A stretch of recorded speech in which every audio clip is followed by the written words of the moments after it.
Well, I'll tell you this, and this is from a guy that likes women. Okay, I'm just Destiny.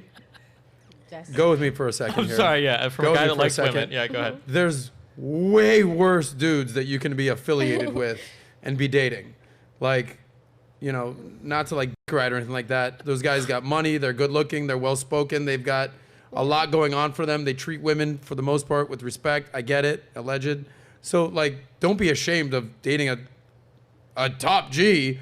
Like if you were like, I dated Charles Manson, I'm like, imagine, holy shit, bitch. Like, what are you doing? But like, Destiny, you're just like, it's like a kid in a candy store over there. What do you want to say, buddy? I'm sorry, but when we did this episode with like pearly things this year, it's like the perfect difference between like a woman is like, I got manipulated by a person, it feels really shitty, I feel like I was misled. And then like the guy, like the red pill side is like, but bro, he had a lot of money and he was like famous, like, isn't that awesome? And it's just like, it's the perfect like dichotomy between like what is actually happening in the real world. Whereas like, how do red pill people like sell clearly the idea? Not awesome, but what I'm saying is like, I wouldn't be ashamed of dating that's like saying, and I'm not making this exact comparison, it's like, how many young girls does Leonardo DiCaprio date?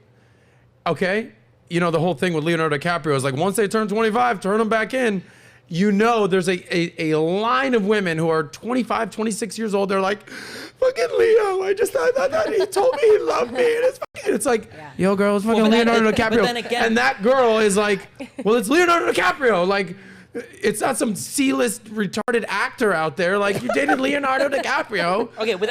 What I'm saying is like, there's levels to this game. Hold on. We do this as long as you want, okay? It's not even remotely the same, okay? The difference is that, now this is a guess, I don't know how Leo runs his shit, but my guess is when you're getting fixed with Leonardo DiCaprio, you know what you're in for. You know what you're signing up for. The whole way that the Tates were so successful in doing what they did, though, was the constant deception and gaslighting about what they were doing. It was that this was the one girl they were talking to, that they had one future for this person. The other girls didn't mean anything. They were just employees. They weren't involved in anything or whatever, that you're going to be the one. That's the difference. If Leo was saying that to girls, then that would be fucked up. Okay. It would be wrong. Fair enough. And I will say this, and just to Brody's credit here, she was a girl that he was dating. She didn't do any of the...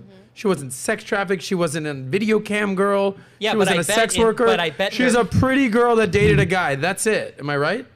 That's how I would love to think of it. It did not last long enough to get to any point. Okay. Yeah, but there are probably worlds where, not to say that like you would do horrible things, but I'm sure you can imagine, maybe not. I don't want to, but like could it have been the case that you would have made a dumb decision where you would have been somebody in Romania doing one of these things, or could you have gotten like... Well, she didn't. She's smarter than that. I can tell you there were conversations that we had where I could tell he was angling for me to move to Europe, and you know, a quick Google search and I ended it.